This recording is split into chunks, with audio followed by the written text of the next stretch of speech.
Season 9 is on the horizon, and with Season 9 on the horizon comes a lot of changes, a lot of big changes. One of the major ones being the competitive overhaul, a major change that I'm personally hyped about, and I'm pretty sure there's a bunch more stuff that's coming. And one of the stuff that was revealed to us as of recently is self-healing for all roles, tank, damage, and support being able to self-heal. This was confirmed by Aaron Keller. Self-healing passive for all roles. We're back with the first director's take of 2024.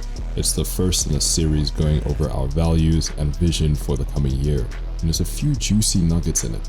Check it out. Now, seeing this, a lot of people in the community obviously really dislike it, mainly because in the director's take, it said that it will encourage more team play, when in reality that just takes more weight off support, meaning that there's less team play. That's how people are reasoning it. Overall, if you read the article, there's a lot of ideas being thrown around. Emphasis on ideas. It is clarified that some of the systems that they're discussing, like the party frames, backfill improvements, changes to the scoreboard, and ways to mitigate spawn camping, even a mini-map, are in discussion in some of these in development. We don't know exactly what's in development currently, or what will even make it in the game. But one of the things that seems to be for sure is that self-healing is going to be a passive for all roles. Now, a day later, Aaron responded by saying, clarifying a few things with the self-heal, it's one part of a much larger set of changes coming to the game in Season 9.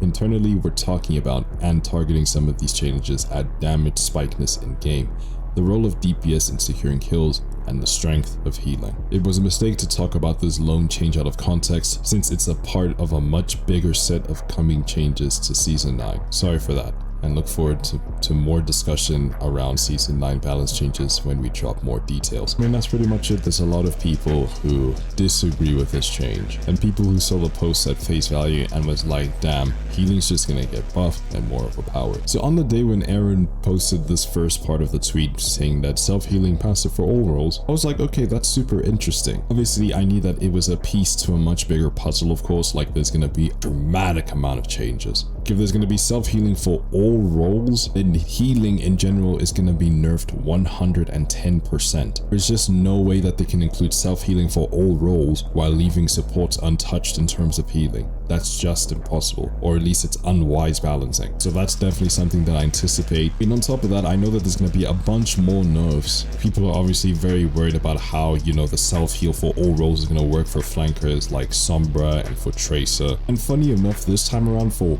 such a drastic change, I'm actually on the point of let them cook. Let me explain. Now, obviously I said that this change is a piece to a big puzzle, right? There's going to be a lot of changes, clearly. The fact that, yes, they did kind of announce this kind of late, you know what I mean? Seeing as we're like around halfway through January, obviously these changes have been getting cooked for a while now. Like, this isn't just something that they decided to be doing for like Season 8 or something. I highly doubt that's the case. Like, this is a change that they've really been cooking for like many seasons now. I guess it's just one of those things that they were working on in the lab, and it's like something that they could actually see working in game. Now, I know how a lot of people, find this change, and I would say it's almost kind of like weird that I'm kind of encouraging to, let people be open-minded about this type of change. The reason why I say it is because I don't know exactly how it works, but I know that in Paladins, which is kind of similar to Overwatch in some ways, every hero can self-heal, post-battle. It's not like support where they just heal all the way from the health that they are all the way to their max health. It's just like a few seconds out of battle, they heal for X amount of health. That's just how it is. And I want to say that this is also like our fault in terms of why they're making these kind of drastic changes. The Overwatch community has been complaining about healing like forever, saying that it's overpowered or people heal too much, that type of thing. Now, in terms of how the passive healing is going to work for all the roles, that I'm unsure about, because you need to consider things like burst damage. That's some of the stuff that Aaron actually,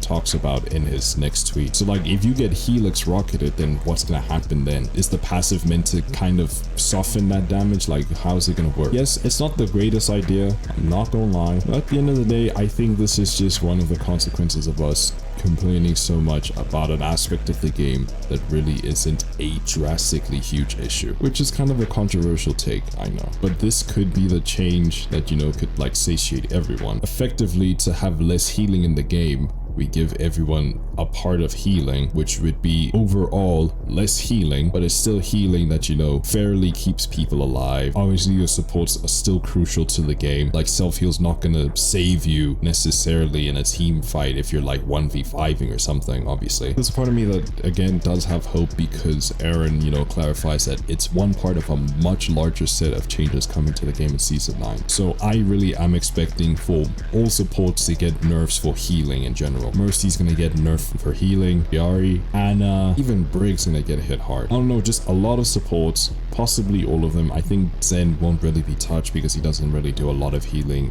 in general. But I definitely think that's gonna be one or a few of the drastic changes. And yeah, I think that's all that's really gonna happen with this change. My only issue is that if they do those set of changes where they're giving everyone the self-healing passive or a self-healing passive and then end up nerfing all the supports in terms of healing, you know, what's gonna happen with like burst damage, you know what I'm saying? Like the type of damage that deletes a lot of your health in an instant, like I'm talking Bastion Grenade, Helix Rockets, you know, like those types of things. Because if they do it wrong and they don't like touch damages in terms of how much damage that they do with certain abilities, then you'll have a very Call of Duty situation where it's like the first person who hits you with their shot will end up killing you. Like you'll have a Soldier 76 who hits you with his Helix Rockets, 80 of your health is gone, you have 120 left. He misses like 5 of his shots while the Mercy's healing, bro, and then he lands the rest and he still manages to kill you. I don't want Overwatch to necessarily go in that direction, you know, with like Call of Duty, where the first person who lands a shot kills, or a person who shoots first in a team fight will kill you type thing, you know what I mean? And I think an obvious thing is obviously like, how will this affect tank? That's something that we really need to consider, considering that, you know, the role tank, the people that are tanks aren't really tank. I mean, Maga received his nerfs and he's getting down there, I can't lie. With the recent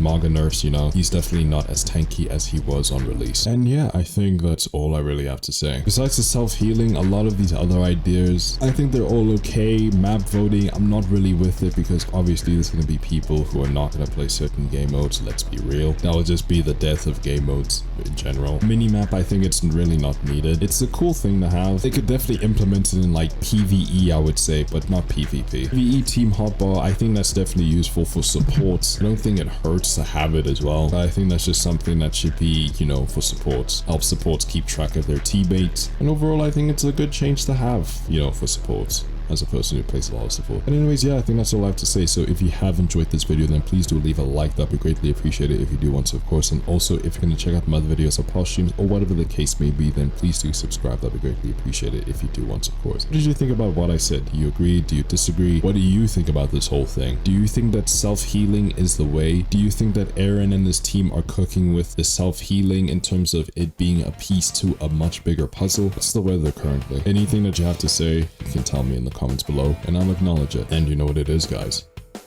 Peace.